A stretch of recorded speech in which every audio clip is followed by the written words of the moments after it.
Hey guys, welcome to the 5th episode of Scary Reddit Stories, where I get scary stories from r/true scary stories and Reddit. Quick disclaimer, none of this content is meant to be offensive or stolen, so like, subscribe, and turn notifications on. Enjoy. This story is by u/Laura the original. With an O instead of an I have quite a few stories. From this and another place I worked in a shop that was in a pretty old building. The toilet was in the basement, which was creepy AF, so I'd always turn the lights on down there first thing. The switch for the main basement area was upstairs, then it'd go down to turn the toilet light on. Anyway, I was down there one day, making a coffee and heard click, so turned around to look what made the noise. The toilet light was off.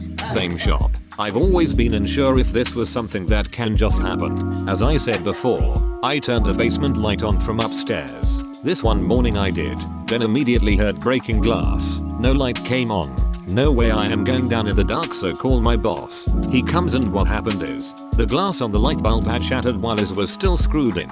Last one for this shop. Sitting behind the register on a quiet day, when I look up to see a man in a long dark coat and hat, walks across the back of the shop then out of sight. I wait a while for him, just thinking he's browsing, but after maybe 5 minutes I go check. Nobody is the shop and the only was out was past me. I worked here for around 2 years. I was always so afraid that I used to have a friend meet me at the end of the day when I turned out the lights. This story is by u/Laura the original. Again.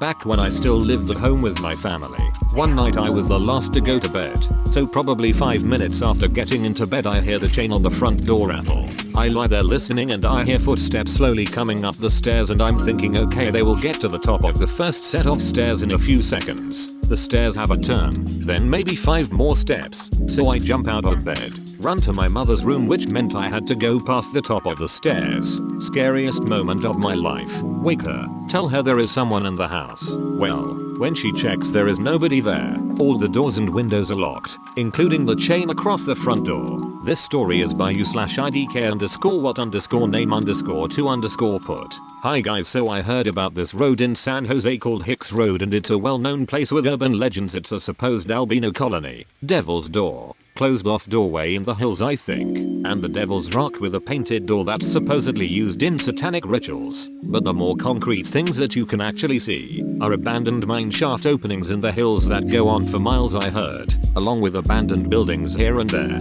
But what caught my attention about this place was the supposed insane asylum. The place is called the Cinnabar Hills Asylum and there's no actual directions to this place, and no official records of it. But from my understanding, even if there isn't an actual asylum, shouldn't there be a structure that the legend was based off of? And from sites that I looked on, they said the same thing, that it most likely is a different type of building facility. So I guess I was wondering if anyone here on this page knows anything on the Cinnabar Hills Asylum or could help find any information on it or the area in general, including the mines, albinos, and Devil's Door and the Rock. I'm getting a group of my friends together to go there soon at some point. We've a lot of time left for one more story, so here it is. This story is by u/misguided_storm.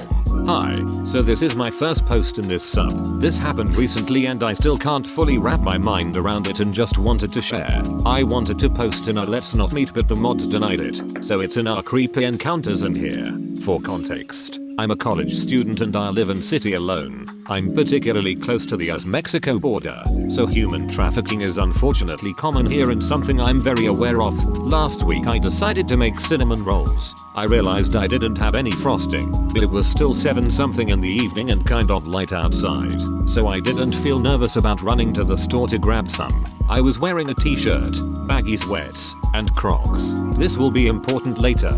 For anyone that doesn't know, there's essentially 2 ways to wear Crocs. 1, with the strap on top of your foot, which is more casual, or 2, with the strap behind your heel, which is more secure. I always wear them with the strap on top of my foot, because they're just barely too tight the other way, which makes it uncomfortable. As I was walking down the stairs to the parking garage in my building, I had this thought in my head: you should flip the strap down on your shoes in case you need to run. I immediately thought that was weird, because like I said, I never wear them like that, and why the hell would I need to run? I argued with myself mentally for a minute, but as I got to my car I decided to flip it anyway. In the store's parking garage, there are 3 ways to get into the store. 1. A sliding door with a ramp escalator, usually locked by 6-7. 2. An elevator. Or 3. Exit the garage, walk around the block, and enter the front door. I usually go up the ramp, but since it was locked I parked near the elevator. I also parked with a few of those big cement poles on my left so no one could park on that side of me and pull me into a car or something. I walked over to the elevator, pushed the button, and all the hairs on the back of my neck stood up.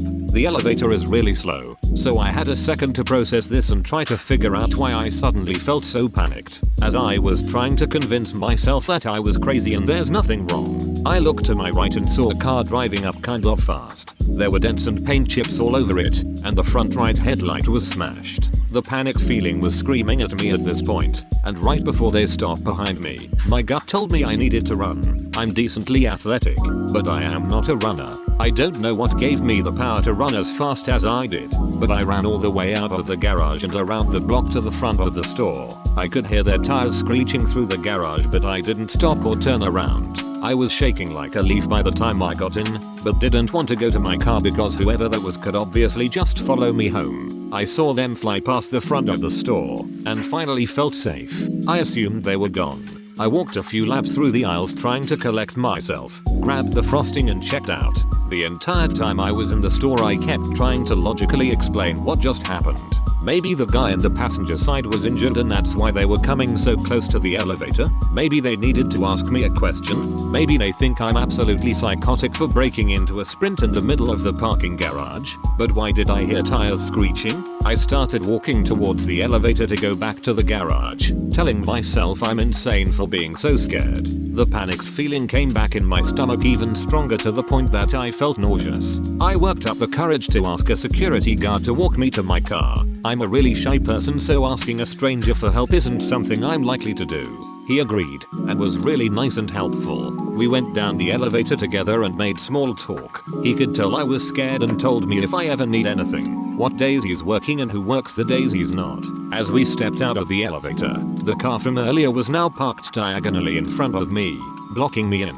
When they saw the security guard, they took off and I haven't seen that car since. I don't know why they were waiting for me, and part of me is still trying to come up with some sort of justification as to why they did that, but all I know is whatever told me to fix my shoes in case I needed to run was right, and I'm never going back to that store again. Thanks guys for watching, bye.